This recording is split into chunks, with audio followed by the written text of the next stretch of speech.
sources. Donc la fée Oriande, comme certainement il a déjà été dit auparavant, est citée dans la légende des 4 fils aimants, ainsi que dans des chansons de gestes du XIVe siècle, notamment Lion de Bourges, qui est la continuation de Lion de Bordeaux, ainsi que Clarisse Florent ou Maugis d'Aigremont. Et donc, ces romans médiévaux, en fait, ce qui est intéressant, c'est qu'ils reprennent souvent la même trame avec des héros différents, qui ont des noms différents, qui s'appellent Lion, tantôt qui s'appellent Maugis, mais en fait, les héros sont un peu interchangeables. En quelque sorte, il s'agit d'archétypes sur lesquels se développent justement des histoires qui proviennent en grande partie des légendes, parfois aussi l'histoire, d'un mélange maintenant des deux, puisque dans le Moyen-Âge, on ne fait pas tellement de différence entre légende et histoire au sens avéré. Alors, Oriande, elle est essentiellement la fée marraine. On le voit, donc elle est la marraine de Lyon et la marraine de Maugis. Elle recueille les héros quand ils sont tout jeunes, ils sont abandonnés dans la forêt, et elle les recueille dans son château merveilleux, qu'on appelle Rochefleur selon les termes. Et là, ils suivent une initiation féerique en quelque sorte, qui rappelle celle de Lancelot du Lac, avec la fée Viviane, la dame du lac. Et c'est là où on voit justement qu'il y a une interprétation des mythes et légendes selon les régions, avec des histoires semblables, et avec simplement des noms qui sont différents selon les territoires sur lesquels on se trouve. Et donc, Maugis, comme simplement il a été dit, a été initié à la magie par le frère d'Oriande, qui est Baudris. Alors, en ce qui concerne le cheval Bayard, je ne vais pas revenir sur ce sujet qui a certainement été bien développé, mais j'insiste sur le fait qu'il s'agit d'un cheval fée. Et le terme fée, c'est un adjectif qui justement désigne des animaux ou des objets qui sont enféés, en quelque sorte, qui sont rendus fées, qui ont des pouvoirs magiques. Donc en fait, lorsqu'on parle de fées, on ne parle pas uniquement des personnages féminins, comme on connaît bien, avec la fameuse baguette, qui est assez récente d'ailleurs, mais il s'agit de tout objet ou animal, ou plante, ou arbre, qui a des pouvoirs magiques.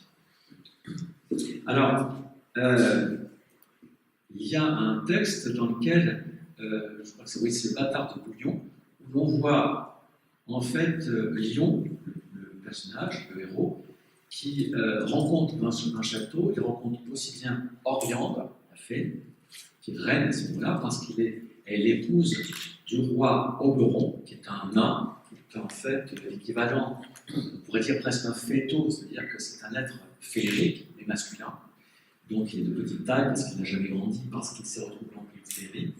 Ainsi que la fée Morgue, on retrouve le terme Morgane, bien sûr, qui fait partie également de geste arthurienne, et son époux, le baron Artus, donc Arthur, l'ours, là aussi, qui fait partie de la matière de Morfane. Donc, Oriande elle-même a plusieurs noms. Elle s'appelle tantôt Oriande, tantôt Chloriande, ou bien encore Clariande. Et donc, elle incarne donc la fée à la fois marraine et protectrice, un élément qui se retrouve très souvent chez les fées, comme on va le voir plus tard. Quant à Mélusine, la fée Mélusine des Ardennes, c'est Mélusine de Hierges, encore appelée Sibylle de Lusignan, qui était la fille de Manassès de Hierges, seigneur de Hierges, croisé et connétable du royaume de Jérusalem. Alors, on dit, selon les légendes, qu'elle est la descendante directe de la première fée Mélusine, et donc elle en aurait toutes les caractéristiques, essentiellement de fée bâtisseuse, parce qu'on attribue à Mélusine et ses descendantes le pouvoir de bâtir des châteaux de façon, là encore, souvent merveilleuse, parce que ces châteaux sont fabriqués, sont bâtis en quelques nuits, entre une nuit et 3 nuits selon les châteaux, selon la grandeur du château, je suppose. Mais effectivement, ces châteaux sont innombrables parce qu'évidemment, ils sont très faciles à créer par la magie de la fée Mélusine et de ses descendantes. Alors, comme vous le savez, la fée Mélusine, au départ, donc, apparaît dans le roman de Mélusine, de Jean d'Arras, qui date de la fin du XIVe siècle. Et ensuite, il y a eu différents récits qui ont repris la même trame de l'histoire des Juifs. Donc je ne vous raconte pas l'histoire des Juifs parce qu'elle est quand même assez longue, elle est très intéressante, très riche, mais elle demanderait une intervention à elle seule. Et donc je passe. Mais je peux y revenir parce que dans les caractéristiques féeriques qu'on va voir, on va très souvent retrouver plus. Alors, j'aimerais d'abord entamer ce qui concerne l'origine des faits. Alors, d'où viennent les faits? Parce qu'aujourd'hui, on parle de faits, mais on ne sait pas exactement, enfin, on ne sait plus à quel moment le terme est apparu et ce qu'il désignait. Alors déjà, si on prend les dictionnaires, j'aime bien partir effectivement des définitions sur quelque chose qui permet de retrouver l'histoire, l'historicité également, l'étymologie du terme. Alors si on commence par le dictionnaire de l'Académie, qui s'échelonne entre 1694 et 1762, donc relativement récemment par rapport au Moyen-Âge, qui, comme on va le voir, est l'âge d'or des fées, on dit que la fée est une espèce de nymphe enchanteresse qui a le don de prédire l'avenir, de faire beaucoup de choses au-dessus de la nature. Donc en fait, c'est une nymphe, donc c'est un esprit des bois, un esprit de la nature. Elle a le don de prédire l'avenir, et on va le voir aussi de l'arranger, non seulement de le prédire, mais de l'accompagner, de le faire advenir, selon ses propres désirs, ou selon les désirs qu'on formule auprès de la fée. Et enfin, elle a des pouvoirs surnaturels, donc qui sont au-dessus de la nature. Donc à la fois, c'est un aspect de la nature, et à la fois, elle est au-dessus de la nature, parce qu'elle est non magique. À la fois, elle prédit l'avenir, donc ce qui va venir, à la fois, elle peut influencer l'avenir. Donc, le verbe féer existe, et donc il désigne aussi bien par l'adjectif féerique ce qui appartient au fait, ce qui est du domaine des faits, que ce qui est produit par l'énergie féerique. Comme on l'a dit, le cheval de Maillard est un cheval de fée. Alors le Robert, le plus récent, il nous dit que la fée est un être imaginaire de forme féminine. On insiste toujours sur le fait que les fées sont des femmes. Et encore une fois, je disais, il y a très peu de fées hommes, on les appelle souvent les fétaux, les nains, etc. Mais apparemment, le terme de fée, c'est vraiment fixé sur une sorte de cristallisation de l'image féminine. Et d'ailleurs, le Robert précise que la fée est souvent représentée comme une jolie femme, donc la beauté de la fée, à l'abondante chevelure, là aussi, la chevelure chez les fées, comme chez les sirènes et les naïades, est un attribut très important, qui est vêtue d'une robe longue et tenant à la main une baguette magique. Alors déjà, je vous rassure tout de suite, la baguette magique n'a rien de magique, c'est simplement un attribut qui a été ajouté à la fée des campagnes, je dirais, la fée qui appartenait déjà aux légendaires paysans, à l'occasion du collectage, vous savez, des contes de la cour, donc le fameux cabinet des fées, qui en 40 exemplaires, permet de répertorier, c'était juste avant la Révolution française, l'ensemble des contes de fées. Effectivement, c'était des contes qui étaient faits pour la cour d'Ancien Régime. Donc c'était des fées courtoises, des fées très belles, qui appartenaient à la cour, qui avaient un genre de bocage châtié, et elles avaient une baguette. La baguette, en fait, vient du bâton de pouvoir du sorcier, et qui a été transférée à la fée. Mais la fée, au départ, n'a pas besoin de baguette, puisque elle-même est un personnage qui peut justement créer des enchantements sans avoir besoin d'objets magiques. Alors, en ce qui concerne la relation aux fées, ce qu'il faut voir, c'est que les gens qui, bien sûr, ils croyaient comme nous croyons aux atomes, comme il a été dit, même sans les avoir jamais vus, les gens, notamment au Moyen-Âge, croyaient aux fées comme ils croyaient au diable, comme ils croyaient aux enchantements, mais ils les redoutaient encore plus qu'ils ne les admiraient. Pourquoi ? Parce que justement, c'était déjà une sorte de féminin qui faisait peur de par ses pouvoirs. On va voir plus tard que les pouvoirs de séduction de la fée peuvent être effectivement redoutable pour des simples mortels, comme nous sommes, mais il est redouté leur vengeance. Et nous allons voir plus tard que, effectivement, les vengeances des faits peuvent être terribles lorsqu'on enfreint les tabous et les interdits qu'elles demandent aux humains. C'est pourquoi, et ça c'est intéressant, par une sorte d'antiphrase, en quelque sorte, les anciens, effectivement, faisaient des dons, faisaient des offrandes, souvent naturelles, du blé, du corps, des fruits, des offrandes qu'ils ont fait, et ils les appelaient par métaphore, ils les appelaient jamais faits, parce qu'on va voir que justement, il ne faut jamais appeler une fée par son véritable nom, mais ils disaient par exemple les bonnes et franches pucelles, ces gentes demoiselles, ces bonnes dames, des termes qui étaient flatteurs, non pas parce qu'ils le croyaient, mais parce qu'ils pensaient tout l'inverse, ils pensaient qu'elles étaient redoutables et que le fait de les flatter était une façon d'éloigner en quelque sorte leur cause. Et vous savez ce que disait Catherine Wicks, qui est une grande psychologue anglaise qui a produit des encyclopédies en anglais sur l'ensemble des êtres de féerie du Devon, du Somerset, des différentes provinces d'Angleterre. Elle disait: qu'est-ce qu'une sorcière? Une sorcière est une fée n'a offensé. Donc en réalité, il n'y a pas vraiment de différence entre les deux. Simplement, c'est la bonne fée peut dire une méchante sorcière si elle se venge. Mais elle a toujours une bonne raison de le faire. Simplement, l'être humain, lui, ne connaît pas les règles, ne sait pas comment être fidèle aux règles de féerie.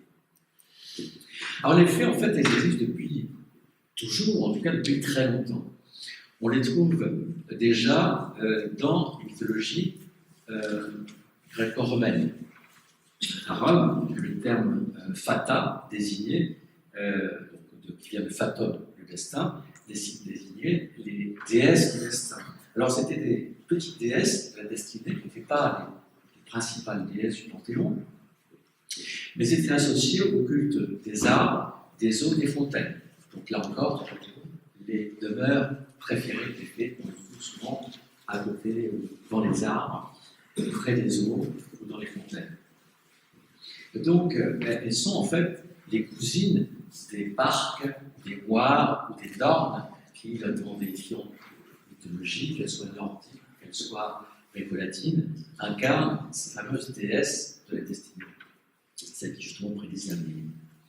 Et on les représente souvent sous forme de trois fées. Elles sont par trois, un peu comme les parcs ou les nornes, et elles ont des attributs naturels, c'est-à-dire qu'elles ont souvent dans leurs mains des fleurs, des fruits ou des pommes de pin qui sont des symboles fécondité. Elles sont également des fileuses. Et là, dans le terme de fileuse, on a aussi une clé qui est très importante pour les fées. Les fées sont des fileuses de destin, c'est-à-dire que c'est elles qui, justement, peuvent dérouler le fil de la destinée des hommes et l'interrompre. Elles sont aussi des messagères de mort.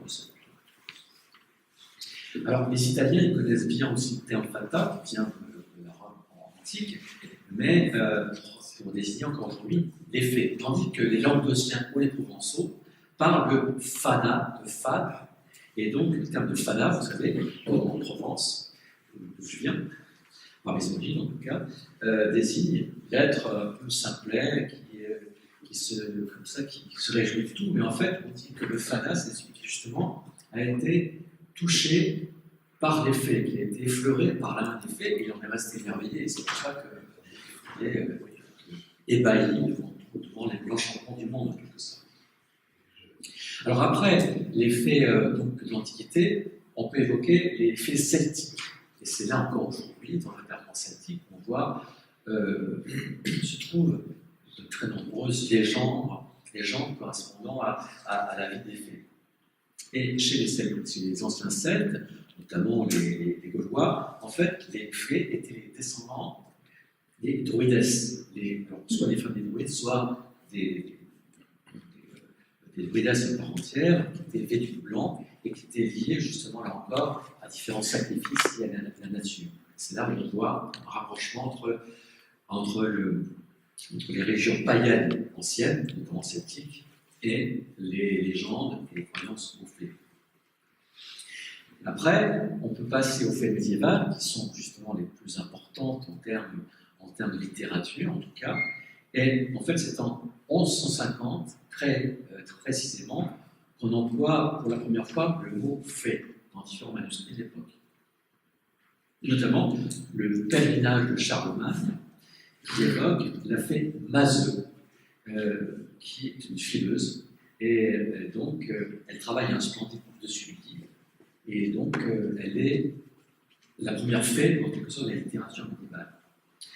Tout comme l'histoire des Anglais, l'histoire des Anglais de Geoffrey Gemard, parle d'une femme qui s'appelle Elfroen, elfe comme elfe, donc chez les Anglais, les elves désignent aussi bien les elfes que les fées, et qui est une beauté telle, dit-il, que le héros, Ethelwald, croit être en présence d'une fée. Donc, c'est à partir de ce XIIe siècle que le terme fée s'invite en quelque sorte dans ce qui va devenir le roman médiéval, le roman de chevalerie. Alors, il faut citer aussi les fameux laits Marie de France, qui sont donc de la fin du XIIe siècle, et également les romans en prose de Crédon III, dans lesquels les faits ont une importance particulièrement soutenue dans les aventures, notamment la geste des chevaliers de la table ronde. Alors, tout cet aspect-là, médiéval, a constitué ce qu'on appelle aujourd'hui la matière de Bretagne, mais en fait, la matière de Bretagne, à travers Arthur, chez les tables rondes, Lancelot, Merlin, n'est qu'une mise en écrit, en quelque sorte, qui remonte à cette époque-là, de croyances et de légendes qui sont plus larges, évidemment, que la Bretagne. D'ailleurs, quand on parle de matière de Bretagne, on ne parle pas uniquement de la région de Bretagne, mais effectivement de l'ensemble, puisqu'aujourd'hui, la Grande-Bretagne. Puisque la Grande-Bretagne s'appelait la Bretagne, et la Bretagne de l'époque s'appelait la Petite-Bretagne. C'était un peu, mais ça fait partie aussi des jeux de mots féeriques. Toujours est-il que les XIIe et XIIIe siècles correspondent, dans la littérature médiévale, à ce que j'appellerais l'âge d'or des fées. C'est là où on les voit, effectivement, dans tout leur apparat, tout leur pouvoir de séduction et de relations aux hommes, de relations souvent amoureuses avec les hommes. Et cette tradition se poursuit au XIVe siècle, et c'est là qu'on a justement les différentes chansons de gestes, dont celles que j'ai citées tout à l'heure, notamment Maugis d'Aigremont ou Lion de Bourges.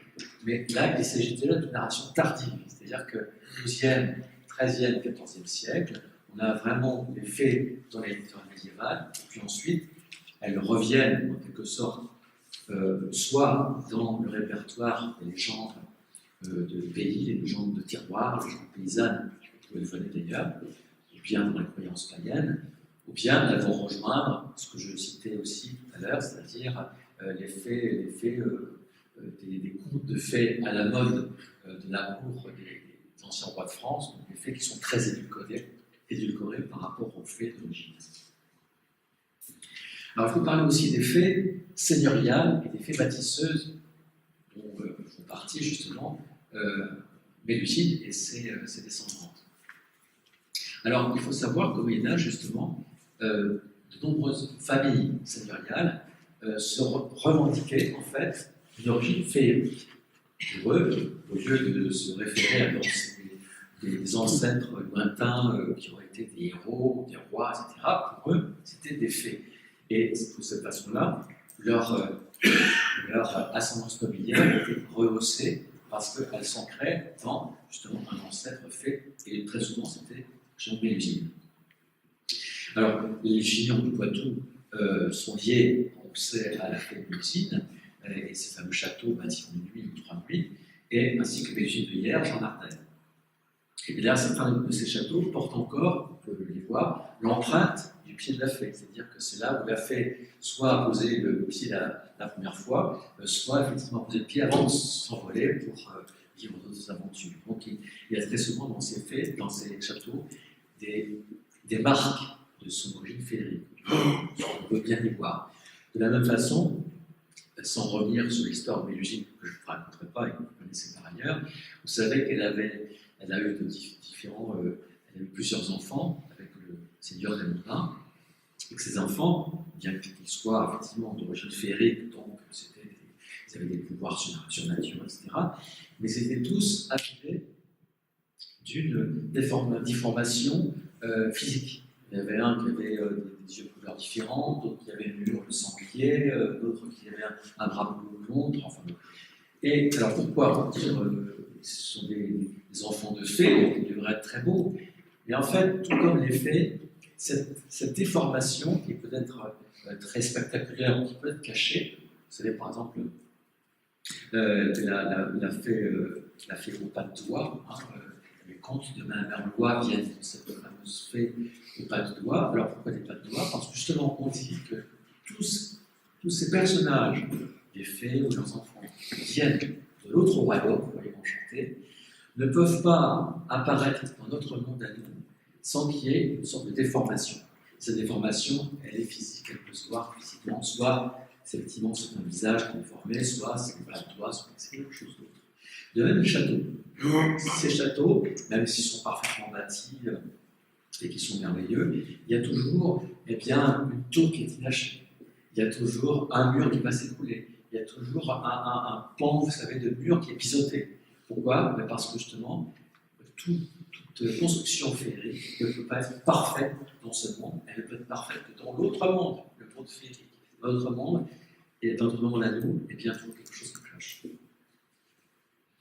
Alors, de la fée seigneuriale, on passe à la fée courtoise. Et donc, la fée courtoise, c'est la fée qui se rapproche de la dame. Et la dame, c'est donc le roman de courtoisie, c'est le roman de galanterie où les chevaliers tombent amoureux de dames rencontrées dans la forêt, tout ça, qui très souvent sont les fées. Ils le savent pas au départ, ils finissent par le savoir parce que justement, les aventures qu'ils sont obligés de vivre avec ou à cause des fées leur montrent qu'ils sont passés de l'autre côté, sans des apparences. Et enfin, pour finir avec les différents avatars de la fée, il y a les dames blanches. Alors, les dames blanches sont des formes, une sorte de fées qui sont bienveillantes. On dit qu'elles remettent dans le droit chemin les voyageurs égarés, ou bien qu'elles apportent un manger aux enfants perdus dans la forêt, aux bergers isolés. Mais elles sont aussi des êtres que l'on peut trouver dans les étables, dans les fermes. Elles vont faire tomber de la cire, par exemple, sur la crinière des chevaux pour bien la lisser. Elles ont des rôles comme ça, un peu comme les servants en Suisse pour les chevaux. Et on dit aussi que ce sont des revenantes. Donc, quand j'ai il y a quelques années une encyclopédie du merveilleux, qui était au départ à 3 tomes, qui était faite en 2 tomes. Alors, j'ai écrit seul, mais au départ, je devais l'écrire avec différents intervenants qui étaient des spécialistes dans le secteur du merveilleux. Et en fait, on avait fait une première réunion chez l'éditeur, et qui s'est soldée par un échec parce qu'on n'était pas arrivé à déterminer si on plaçait les dames blanches dans les revenants ou dans les fées. Et c'est vrai que ça appartient un peu aux deux. L'éditeur m'avait dit je crois qu'on n'arrivera jamais à faire cette encyclopédie, parce que si ça commence comme ça, sur les dames blanches, on ne va pas y arriver. Effectivement, je lui ai dit ça risque d'être un problème. Donc, je sens que si je tout seul, au moins, je finirai toujours par me mettre d'accord avec moi-même. J'espère que ça aurait été bien meilleur dans l'histoire. Alors, ces dames blanches, comme leur nom le désigne bien qu'il y a aussi des dames noires, des dames vertes, des dames rouges, les dames blanches font vertu de blanc, qui est une des couleurs de la fée. Et alors, elles ont un ton de prophétie également, qui est généralement et souvent lié à la fin ou le décès des seigneurs auxquels elles sont attachées. Et c'est ainsi qu'on dit que la Dame Blanche était la protectrice de la famille des Bourbons. Et on dit, voilà, c'est la légende qui le dit, c'est que la veille de son exécution, Louis XVI aurait demandé à Malesherbes s'il avait vu la Dame Blanche, la Dame de Tune Blanc, errer dans les couloirs. Et selon lui, c'était une façon de profiter de sa propre mort. Alors, cette Dame Blanche peut être aussi le fameux fantôme, vous savez, Lucie, qui hante encore aujourd'hui le château de Beauce dans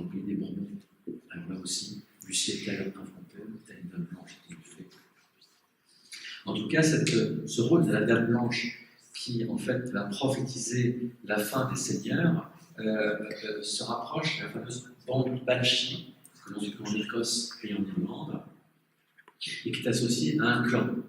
Et lorsque donc le chef du clan va mourir, eh bien, on entend au sommet du château, au sommet de la résidence seigneuriale, on entend le fameux cri, la Banshee, donc un cri terrifiant. D'ailleurs, il y a des musiques anglo-saxonnes ou celtiques qui reproduisent un peu, enfin, des balades sur les Banshees, mais on dit que le cri de la Banshee, je n'ai jamais entendu, je vous rassure, je suis peut-être plus en état de parler, est tellement terrifiant qu'on reste glacé d'effroi jusqu'à la fin de ses jours. Alors ça, c'est pour un petit peu le répertoire des faits.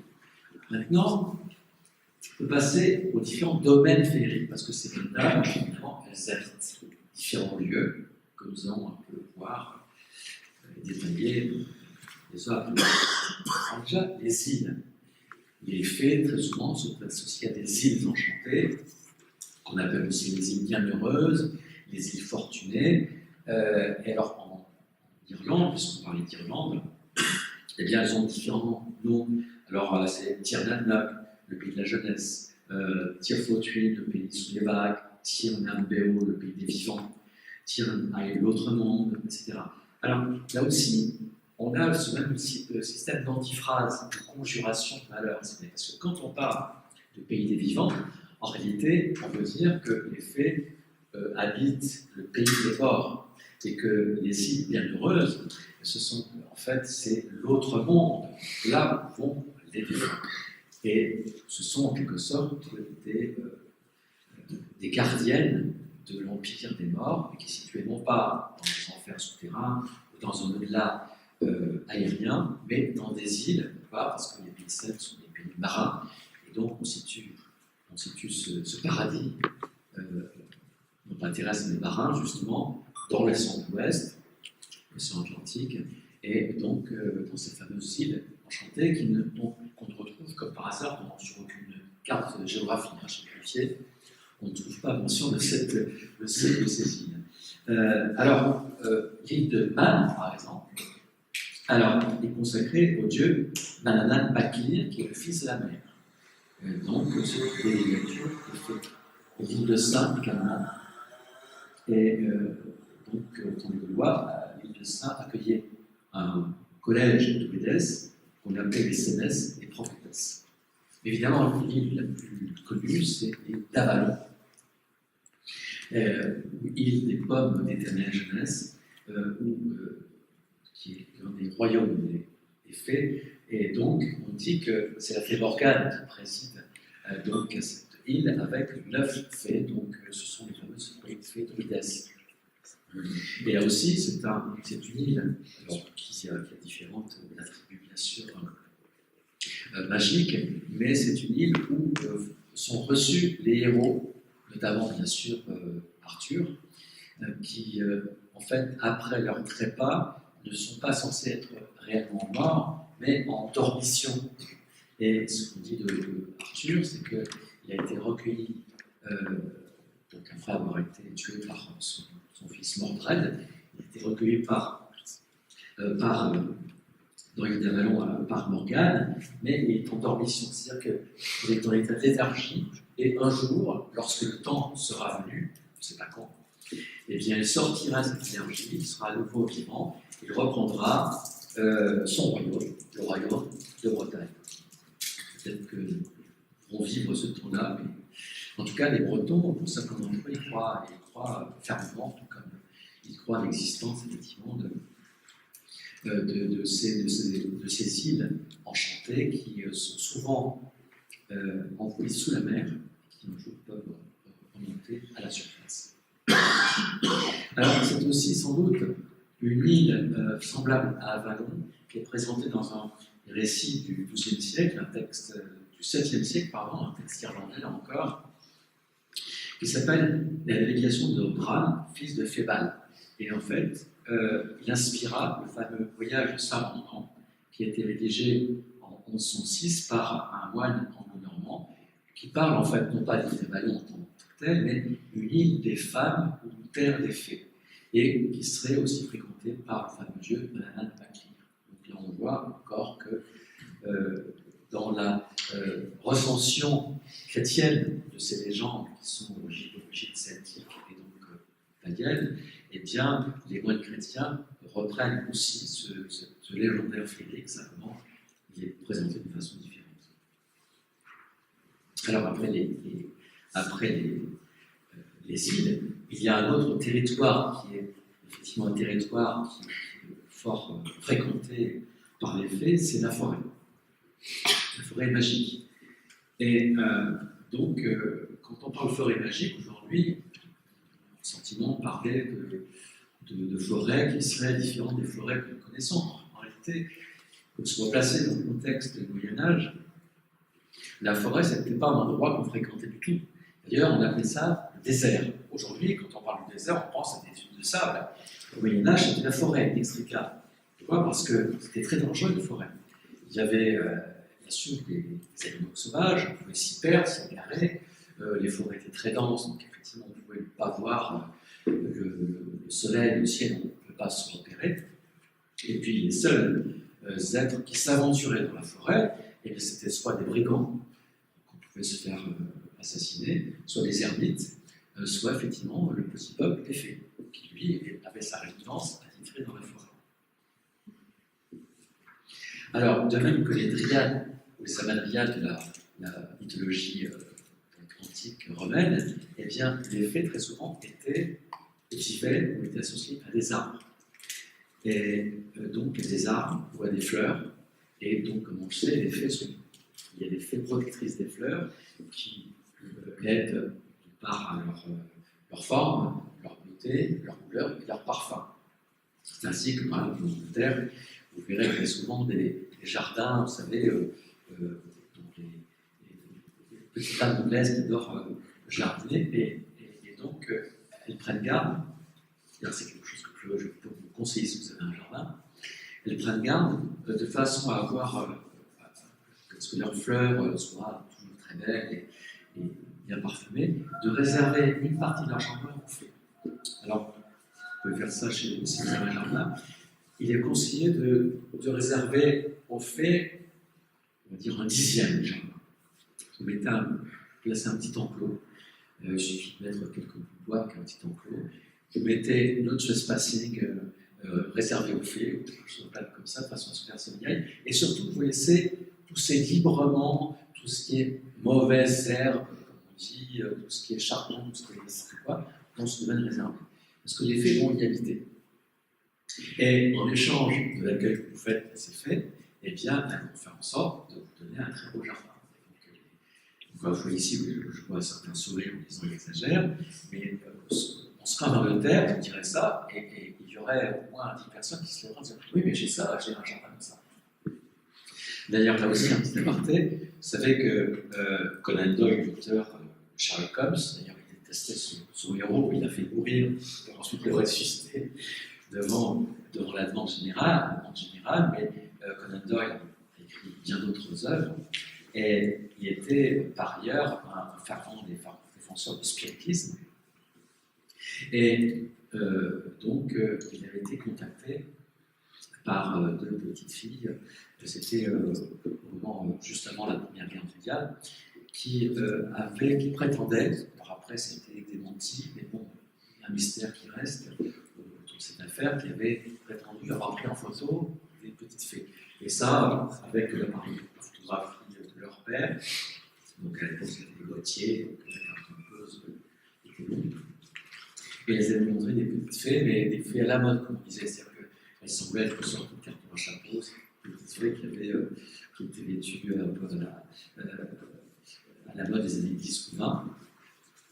Et donc, alors Conan Doyle, quand il a vu ça, il a cru tout de suite, il s'est dit, si je parviens à faire croire aux fées, grâce à ces preuves-là, je vais faire croire aux esprits, donc au spiritisme. Donc il a écrit un livre, que vous connaissez peut-être, Le mystère des fées, qui a donné lieu d'ailleurs à un film. Et on voit la reproduction de ces fées. Alors, plus tard, c'est la petite histoire, et ces deux petites filles qui étaient cousines ont grandi, sont devenues des femmes, des grand-mères. Et l'une d'entre elles, est morte, puis la survivante a été interviewée sur la fin de sa vie par un journaliste. Et alors, elle a avoué, mais est-ce le rapport, ou est-ce que je ne sais quoi, elle aurait avoué qu'effectivement c'était bien une supercherie et que sur les 5 photos qu'elles avaient prises des faits, il y avait 4 qui étaient des faux et que c'était en fait, elles avaient découpé des gravures dans des revues de leur maman, et elles les avaient mis sur des cartons, elles les avaient plantées sur la terre, elles avaient pris en photo, que c'était pas vrai, c'était pas des faits. Mais, avec de le préciser, c'est pour ça que depuis on dit non, c'est pas vrai, c'est qu'ils sont pas, mais elle était précisée, la 5e photo, elle était authentique. Et c'était la plus surprenante que je vais voir avec une bonne définition, parce que souvent elles sont assez floues. Et qu'est-ce qu'on voit? On voit effectivement ce qu'on appelle un nid de fées, c'est-à-dire c'est une sorte de bosquet de pépiniers avec des différentes choses comme ça. On voit, on distingue, c'est pour ça qu'il faut que la photo soit vraiment de très bonne qualité, on distingue des petites formes féeriques à l'intérieur de ce bosquet. Et selon elle, cette photo serait authentique. Et évidemment, comme ça n'était pas très parlante et qu'elle voulait des images plus convaincantes, elles auraient pris les autres fausses photos de façon à ce, disait-elle, à ce qu'on croit enfin quand on dit que les faits existent. Elles ont fabriqué en fait fausses preuves pour prouver l'existence de vrais faits. Donc, voilà. C'est l'histoire des faits quotidiens.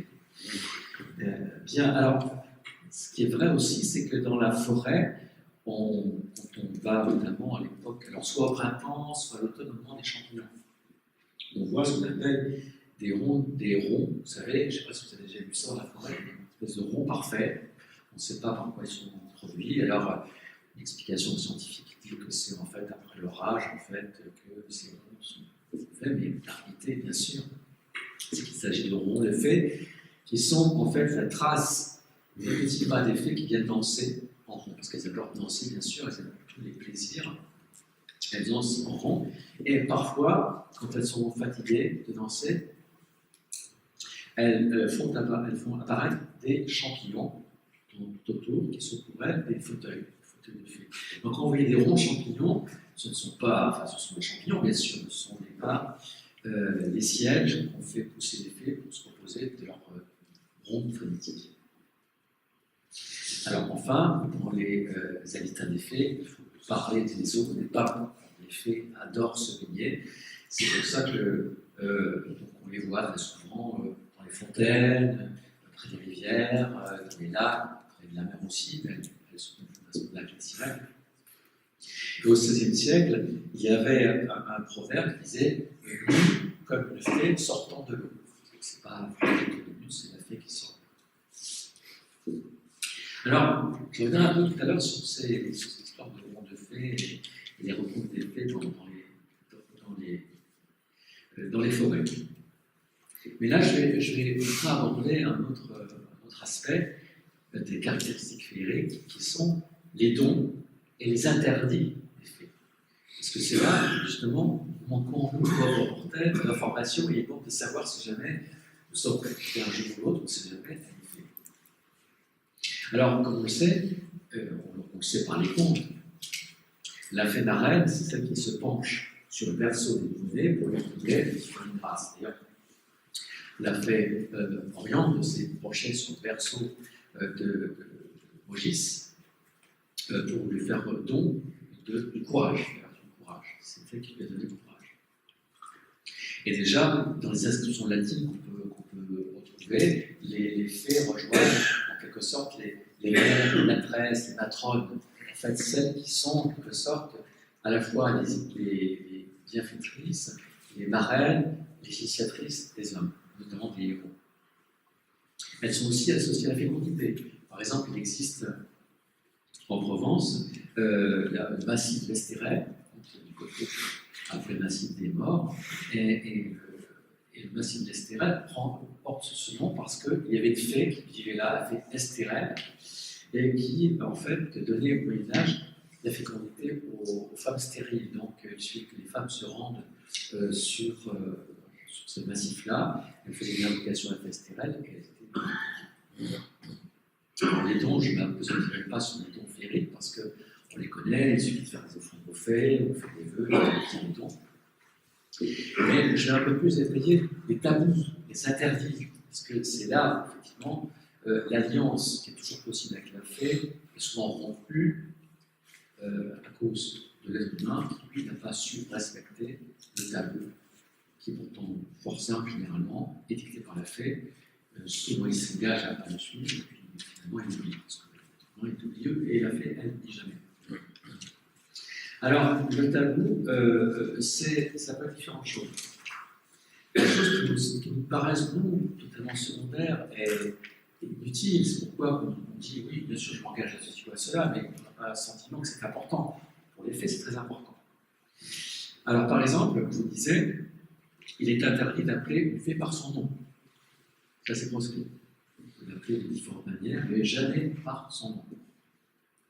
Il est interdit aussi de lui rappeler son origine surnaturelle. Il faut jamais dire qu'elle est fée, qu'elle est une fée. Il faut la traiter comme une femme. Et il ne faut pas non plus révéler son existence à autrui. Alors on peut révéler son existence en tant que femme, mais pas en tant que fée. Alors il y a un récit, c'est le lait de Lanval, si on a le temps je vous le raconterai, qui justement repose sur cet interdit de révéler l'existence de la fée. Et après, plus étrange encore, il est interdit de prononcer devant la fée certains mots ou certaines phrases. Alors, c'est elle qui dit quels sont les mots, les phrases qu'il ne faut pas prononcer devant elle. Il ne faut pas la battre, ça c'est commun avec les femmes. Il ne faut pas la conduire sur l'eau. C'est pour ça qu'on ne verra jamais une fée traverser un pont ou prendre un bateau ou une barque. Ou alors ça devient une avenue à pied. Mais il ne faut pas non plus la toucher sans fer. Alors ça, on peut l'expliquer par le fait que le fer c'est quelque chose qui est redouté par l'ensemble du petit peuple de féerie. C'est-à-dire que si tout ça, que souvent on mettait un fer à cheval dans sa maison, c'était à la fois comme porte-bonheur, mais également pour éloigner les esprits. Les esprits n'aiment pas du tout le fer, donc il est fait d'un. Alors, je reviendrai tout à l'heure sur si on a le temps, une question sur justement les fameux récits qui concernent les transgressions des tabous. Je pense que vous avez combien de temps là après? Je sais pas. Non, encore une demi-heure. Une demi-heure. Alors, je peux peut-être, alors tout à l'heure, à ce moment-là, je vous parlerai peut-être maintenant, qu'est-ce que vous préférez? Sur le tabou de la parole et le tabou de la nourriture. Vous en parlez maintenant? Alors, le lait de Lanval, c'est le tabou de la parole. Donc dans ce lait de Marie de France, Lanval fait la rencontre d'une femme si belle qu'il en tombe amoureux. Parce que c'est aussi une des caractéristiques de la rencontre avec la fée, c'est qu'on ne sait pas que c'est une fée, on le sait trop tard, finalement, mais on le sait parce que, en fait, on tombe instantanément amoureux, mais ça ne dit pour rien. L'être humain a des faiblesses, il est faillible, mais il n'a absolument pas la force de résister à la séduction qu'il fait. C'est absolument impossible. Donc, quand on voit une fée, il en tombe amoureux. Et il en tombe aussitôt amoureux, et donc il demande aussitôt de l'épouser, dans l'instant, au premier regard. Et généralement, la fée accepte, à condition de. Et c'est là qu'il intervient. Alors, ce fameux Lanval, il rencontre donc une fée, et il en devient l'amant. Et en fait, cette fée est si belle qu'elle est plus belle que la reine Guenièvre, qui est pourtant la plus belle femme du royaume. Et donc, lorsqu'il revient à la cour, Lanval commet effectivement une erreur qui risque d'être fatale, parce que, l'on dit, alors c'est une des versions de la geste table ronde, que Guenièvre, en fait, était une séductrice elle-même. D'ailleurs, parfois, on l'appelle la Dame Blanche, donc elle est aussi comparée à une fée, Guenièvre. On dit qu'elle essayait de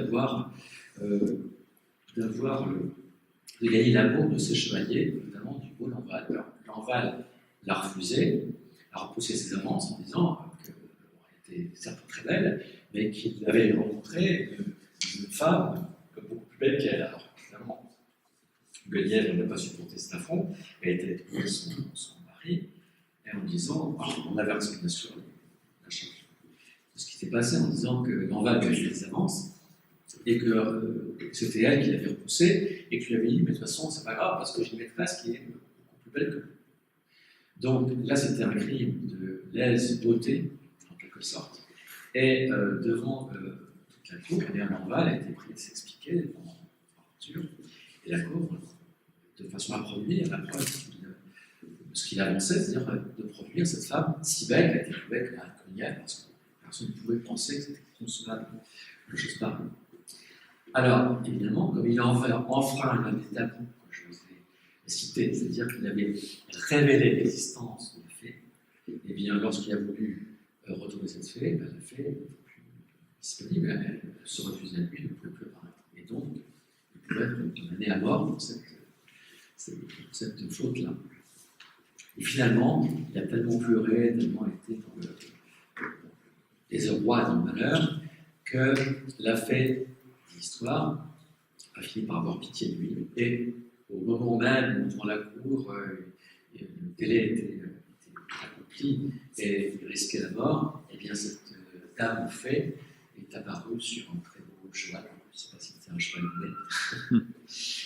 mais s'il y avait une tache blanche sur le front, mais toujours est-il qu'elle est apparue sur ce cheval et elle est venue à la rencontre du pauvre Romuald et chacun lui aurait effectivement interdit devant la beauté de cette femme qui effectivement était plus belle encore que Guenièvre. Donc l'enval avait pas menti, il a pu monter en croupe du cheval et sont partis en fédérés dans ces contrées ici. Alors, Gargamore, c'est autre chose, c'est le tabou de la nourriture. Parce que là aussi, il y a des règles très précises sur la nourriture. Il ne faut pas consommer, quand on va en pays de féerie, la nourriture des fées, sinon les prisonniers ne peuvent plus revenir ici. Et de la même façon, si on décide de rester en pays de féerie et qu'on revient dans le pays des mortels, il ne faut pas manger de la nourriture des mortels, sinon on ne peut plus revenir en pays de féerie. Et Gargamore, dans un livre anonyme qui date de la fin du XVIe siècle, a failli en faire la triste expérience. Parce qu'en fait, à cette époque-là, donc, il y avait, vous savez qu'il y a un animal qui fait, magique pour les Celtes, qui est le sanglier blanc. Donc c'est un animal qui est révéré, qui est vénéré, et qui est pour chasser, et c'est qu'on le chasse, non pas pour le tuer, mais on le chasse parce qu'effectivement il a des pouvoirs tellement importants que c'est une sorte de comment dirais-je, de protecteur. Et donc, 10 chevaliers de ce royaume de Bretagne étaient partis en quête du sanglier blanc, et aucun n'était revenu. Alors Gargamore, qui était le neveu du roi de Bretagne, est parti à son tour dans cette quête aventureuse, cette quête périlleuse, pour rechercher le sanglier blanc, alors le blanc étant la couleur du surnaturel. Hein. Les animaux, alors ça s'appelle le cerf blanc, le sanglier blanc, la biche blanche, la blanche biche, qui est aussi un autre précis. Donc, généralement, le blanc montre qu'il s'agit d'une origine surnaturelle. Alors Gargamore a trouvé ce sanglier, et le sanglier, donc il a pourchassé. Mais là aussi, c'est un élément qu'on trouve souvent dans les récits de cette époque-là. L'animal surnaturel, c'est souvent le guide qui permet aux héros de franchir les barrières de ce monde-ci de tout le monde pour aller justement en pays de féerie, ce qui était le cas de Gargamore. Il traverse donc une source, il traverse une rivière, et il se retrouve, en voulant chasser le sanglier, devant un palais fabuleux, bien sûr, parce qu'on est de l'autre côté, donc ce palais n'a pas, comme les palais des usines, un aspect tronqué, etc. C'est un palais qui est fabuleux. Et là, il rencontre une jeune fille qui se baigne nue dans une rivière, dans une source. Et évidemment, c'est une fée. Alors, elle l'invite à le suivre dans son château. Il la suit, parce qu'évidemment, il entend amoureux. Il a le choix. Et là, il retrouve les 10 autres chevaliers qui, en fait, avaient suivi le même chemin que lui, qui avaient pourchassé le même sanglier blanc, poil blanc, qui s'étaient retrouvés dans ce même château. Et tous se retrouvent effectivement très heureux en compagnie de cette fée dans ce château et mène un grand train, une grande vie, tel qu'on peut le faire en pays de féerie. Donc, au bout de 3 jours, il songe quand même à rentrer dans son pays et il demande l'autorisation à la fée de repartir, mais elle lui révèle que le temps se passe différemment en pays de féerie qu'en chez nous. Et ça annonce justement la partie suivante sur le temps féerique. Et que les 3 jours passés en pays de féerie ont duré en réalité plusieurs.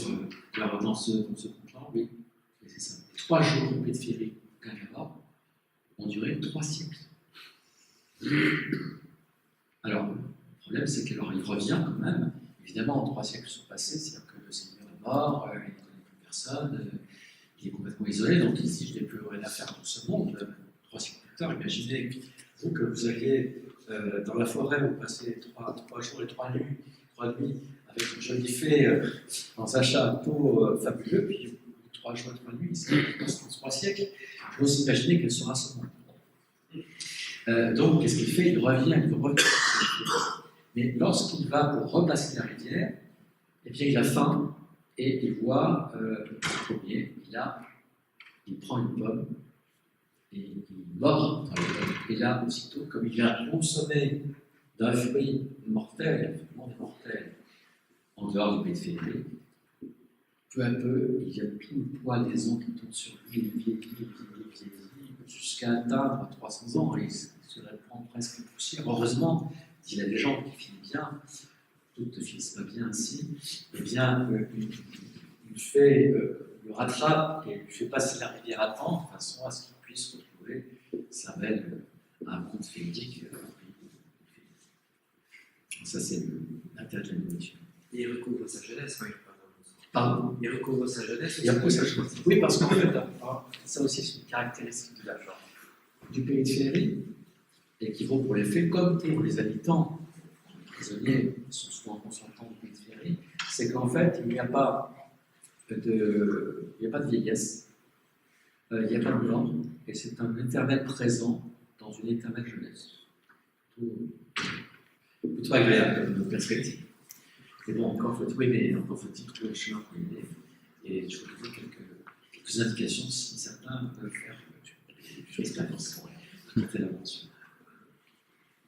Alors, comme vous disiez, en fait, le temps en pays de féerie, il est très instable, c'est-à-dire qu'il est complètement différent d'une autre, et il part dans tous les sens. C'est-à-dire qu'une minute chez les fées peut durer chez nous, alors elle peut durer un siècle, comme dans l'histoire des Numéros, mais elle peut durer aussi 1 an, 1 heure, on ne sait jamais. Et à l'inverse, une année chez les fées peut durer chez nous le temps d'un battement de cils. Alors le temps peut aller, comme chez nous, de façon chronologique, en avant, mais il peut repartir en arrière, ou il peut passer par l'arrière en avant. En fait, si vous voulez, le temps pour les fées n'est pas comme chez nous, une sorte de ligne comme ça qui est la même, avec le chronomètre, les horloges, le début, la naissance, l'âge adulte, la mort, et le commencement. En fait, c'est un peu comme des pièces d'une maison dans lesquelles on peut passer 3 tours. On passe sur le rez-de-chaussée au premier étage, on passe du XIVe siècle à l'an 2000, et puis on revient en arrière. Enfin, on fait un peu comme ça. Et ça, c'est le temps féerique. Il y a beaucoup de contes, notamment avec le Erla et le roi des nains qui parlent de ça, mais on va parler de tout aujourd'hui. Toujours est-il que ce temps est très, très capricieux, comme le sont les fées. Et alors, donc, il y a aussi des moments où l'on peut plus facilement voir les fées. Comme les autres êtres de féerie d'ailleurs. Alors, le crépuscule, minuit, et l'heure qui précède l'aube, qu'on appelle aussi l'heure bleue, vous savez, sont des moments où les êtres de féerie apparaissent. On peut les voir. Mais c'est que les conditions météorologiques soient bonnes, et il faut être très attentif parce qu'il peut apparaître mais de façon très brève. C'est-à-dire qu'il suffit de fermer les yeux comme ça, comme si vous clignez des yeux, c'est trop tard, ils sont passés. Alors, justement, le clignement des yeux, c'est important parce que, vous savez, avant, on disait aux enfants qu'il ne fallait pas qu'ils restent comme ça, les yeux ouverts trop longtemps. C'était bien sûr pour que leurs yeux s'humectent à nouveau, hein, mais c'était aussi pour éviter qu'ils ne voient l'effet. Parce qu'évidemment, si les enfants restent trop longtemps, parce que les effets peuvent voir l'effet, contrairement à nous qui n'auront plus son pouvoir. S'ils restent trop longtemps avec les yeux écarquillés comme ça, ils peuvent voir l'effet et devenir fanat, comme les fanats de Provence. Alors sinon, il y a des moments comme les 3 nuits pleine lune, enfin c'est pas uniquement vrai pour l'effet, c'est bien aussi pour les vampires, les loups-garous, etc. Alors, il y a des moments de l'année aussi qui sont favorables à disons, à l'apparition d'effets. Alors, commençons par le printemps. Le printemps, à partir de l'équinoxe, c'est un moment où les faits apparaissent. Et d'ailleurs, on parle du mois de mai, on dit mois de mai, mois de Marie, on disait aussi avant mois de mai, mois des fées. Et le mois de mai, alors c'est intéressant aussi cette relation à la Vierge Marie, parce que les couleurs de la fée sont aussi les couleurs de la Vierge Marie. Alors il y a le blanc, comme je vous ai dit, mais il y a aussi le bleu et le rouge, qui sont aussi, surtout le bleu, qui sont souvent associés au robe des fées. Et le mois de mai, c'est important, c'est le renouveau de la nature, de la nature, des fleurs, et c'est le moment où les fées, alors ils déménagent d'un passe d'une colline à l'autre. Et justement, au moment de ce déménagement, on peut les voir avec un petit baluchon, avec leurs noisettes qu'elles ont gardées pendant l'hiver, pour passer l'hiver d'hiver. Les fées détestent l'hiver, sauf les fées, on verra plus tard les fées d'hiver, mais donc elles n'ont pas trop froid, on va faire que pour le nature. Alors il y a aussi dans les offrandes, vous savez, qu'on fait pour les fées, il existait jadis une offrande qui consistait en fait à peindre les œufs de couleur vive en y inscrivant des souhaits pour les fées, les enterrer au moment du printemps. Et ça, c'est quelque chose qui s'est retrouvé après dans l'usage chrétien des œufs de Pâques, qui se passe aussi au printemps. Donc là, c'est là où on voit une sorte de passage de rituel d'offrande en fait aux êtres de la nature qui sont ensuite passés dans l'usage chrétien. Alors pourquoi le 1er mai notamment est une fête en dehors de la fête du travail, mais une fête importante pour les fées parce que ça correspond à l'ancienne fête celtique de Beltane. Beltane, c'est la fête du dieu de la lumière Pélénos. Et donc, pour les anciens Celtes, c'était le commencement de la saison claire. Vous savez que pour les Celtes, il y avait 2 saisons, pas 4. Les saisons claires, qui commençaient à Beltane, et les saisons sombres, qui commençaient donc, dans ce qu'on appelle Halloween. Donc, c'était 2 saisons. Donc, Beltane, c'est la saison du renouveau de la nature, et c'est la saison où, par définition, les fées se voilent plus facilement, notamment dans les jardins qui se forment. Alors, les collines enchantées, il faut en parler un petit peu parce que ce sont des collines que rien ne distingue d'autres collines, simplement elles abritent, tout comme les lacs ou les îles enchantées sont souvent immergées, les collines enchantées, eh bien, en fait, dissimulent des palais souterrains dans lesquels vivent les fées bien installées, on voit comme en plein jour, enfin, c'est quelque chose de merveilleux. Et alors, il y a différents moyens pour justement découvrir ces terres enchantées et y pénétrer. Je voulais vivre aussi, je voulais faire l'expérience. Alors, il faut par exemple faire 9 fois le tour d'un terre enchantée par une nuit de pleine lune, 9 fois. Alors, si on est jugé digne d'entrer, alors une porte s'ouvre dans la terre et donc on peut pénétrer dans le domaine enchanté, puis là on voit le bal des fées, des elfes, qui a lieu donc de façon souterraine. Alors sinon, on peut aussi passer la nuit et dormir sur cette terre. Et là, on rêve, et on rêve de ce qui se passe, à défaut d'y être, on rêve. Mais il faut faire attention, comme je vous disais, sur, vous savez, les Gargamore, l'Enval, donc ce temps féerique passe différemment. Évidemment, on peut avoir des surprises au retour. Alors, c'est la fameuse histoire que vous connaissez peut-être de Rip Van Winkle, c'est le héros de Washington Irving. Alors lui, il a dormi justement sur un tertre enchanté. Il s'est contenté de dormir, simplement à son réveil. C'était passé 20 ans. Et en fait, son chien avait disparu, il était parti à la chasse. Alors, son chien a disparu, son fusil était couvert de rouille. Donc, voilà, ça c'est un peu les dangers quand on veut faire le chemin de retour. Alors après, il y a l'été, qui est aussi une saison qui peut être favorable aux rencontres féeriques, notamment la nuit de la Saint-Jean. Alors c'est vrai, il y a des effets balles, nuit, avec des feux qu'on va traverser, qu'on va franchir. Et ce sont à l'occasion des balles et des feux de la Saint-Jean, ce sont souvent des occasions pour lesquelles, dans le passé, aujourd'hui, on fait des rencontres, les jeunes gens se rencontraient entre eux, et parfois, les jeunes gens rencontraient des jeunes filles tout à fait séduisantes, qui ne connaissaient pas. Elles étaient tout, elles n'avaient pas de bon visage, ils les rencontraient. Pourquoi ? Parce que ce sont des films qui venaient se mêler aux humains, évidemment, et qui ignoraient au départ. Alors, on parle aussi de la Saint-Jean pour la fameuse les enchantements et les sortilèges qui sont liés à cette époque. Notamment l'herbe de la Saint-Jean, ou millepertuis, qui est une plante magique, qui a le pouvoir de conjurer les sorts, mais aussi guérir des points de côté, et des mangeaisons et les crans, ça peut être utile. Et ça, on dit que ce sont alors les sorcières, il faut s'entendre, c'est-à-dire ces femmes qui, effectivement, soignaient avec les produits de la nature, et qui étaient souvent rejetées par la société environnante, qui était prête de sortir ces femmes-là. Effectivement, aller chercher le millepertuis de l'arbre de la Saint-Jean au cours de la nuit, donc précédant la Saint-Jean. Donc voilà. Après, je vous ai parlé d'Halloween, en fait, c'est la fête de Samhain qui est au 1er novembre, qui inaugure, pour les anciens Celtes, la saison sombre. Alors là, évidemment, le répertoire ne passe à Samhain. Le répertoire des mauvais indicés, c'est-à-dire tout le cortège des esprits maudits, dont tous les faits sont bienveillants, quoique, comme je vous l'ai dit.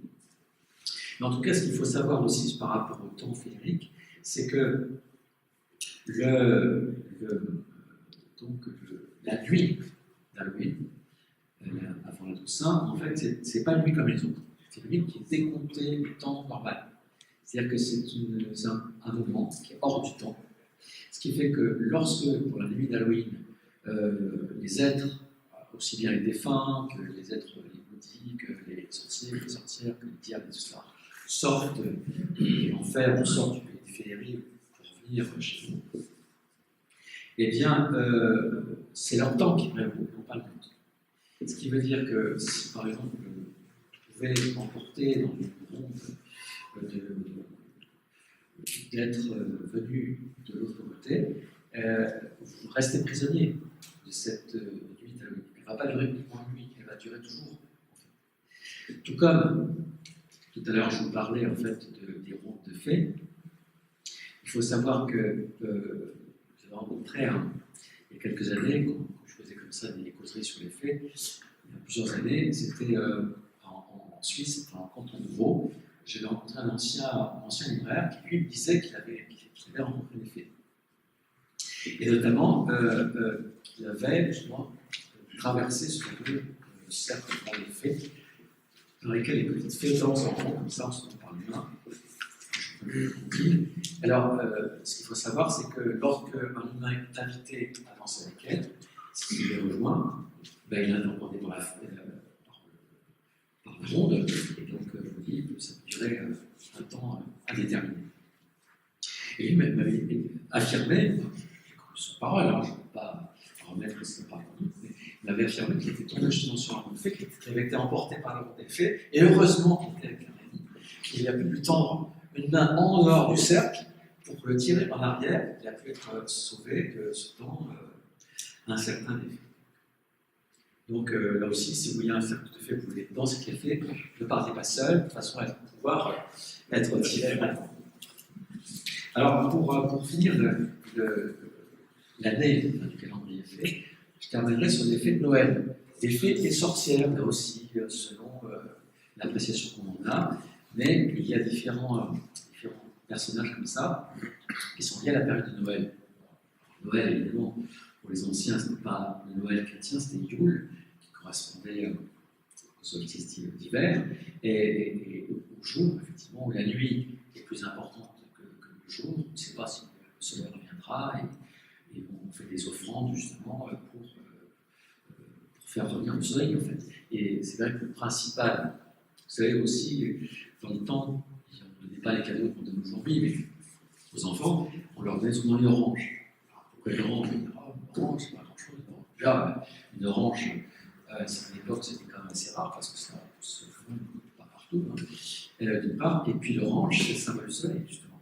Et en offrant une orange, en fait, symboliquement, c'est une façon de dire au soleil, reviens. C'est-à-dire que le soleil revient généralement au printemps, donc c'est dire qu'on a bien raison de faire des oranges à Noël. Mais donc, dans ces fées ou sorcières de Noël, il y en a plusieurs qui sont restés un peu dans les traditions. Notamment en Italie, la fée ou sorcière Befane. Alors on dit que si le ciel a cheval sur son balai, donc ça c'est plutôt une sorcière, mais elle apporte des cadeaux aux enfants au moment de l'épiphanie, comme le fait le Père Noël de la nuit de Noël.